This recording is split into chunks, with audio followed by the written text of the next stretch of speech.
ఇది ఆవపప్పు అండి. ఆవపప్పు ఏంటంటే ఈ ఆవకాయ పెట్టుకోవడానికి దానికి చాలా బాగుంటుందన్నమాట. మామూలుగా మనం ఆవాలు వాడతాం కదా, దానికన్నా ఈ ఆవపప్పు ఇలా గ్రైండ్ చేసుకుని అన్నీ కూడా 1:1:1 అండి.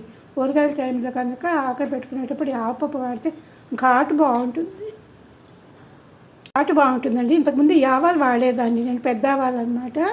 దీనికన్నా పొట్టు తీసిన ఆవపిండి అని దొరుకుతుంది కదా, అది ఆవపప్పుతో తయారు చేస్తారనమాట. అందుకని అప్పటి నుంచి నేను ఆవపప్పు వాడడం మొదలెట్టాను. చాలా బాగుందండి ఆవపప్పు అయితే మాత్రం. దీంతో ఒకసారి మీరు ట్రై చేసి చూడండి. ఎవ్రీ ఇయర్ దీంతో పెట్టుకుంటారు ఆవాల కన్నాను. అంటే ఘాటు అనుకుంటారేమో కానీ ఏమి అంత ఘాటు ఉండదు. టేస్ట్ అయితే సూపర్ ఉంటుందండి, చాలా బాగుంటుంది. మీకు కూడా బాగా నచ్చుతుంది అనమాట. ఒకసారి ఆవపప్పుతో కొంచెం ట్రై చేసి చూడండి. ఇది ఆవాలు, కారం, ఉప్పు కొంచెం తక్కువ తీసుకున్నాను, మిగతావేమో 1:1 రేషియోలో తీసుకున్నాను అనమాట. ఇందులో మనం ఏంటి ఆవకాయ చిన్న మామిడికాయ బద్దలాగా వేసుకోవచ్చు, ఆవకాయ పెట్టుకోవచ్చు, అన్నిటికీ పనికొస్తుందండి. ఒకసారి ట్రై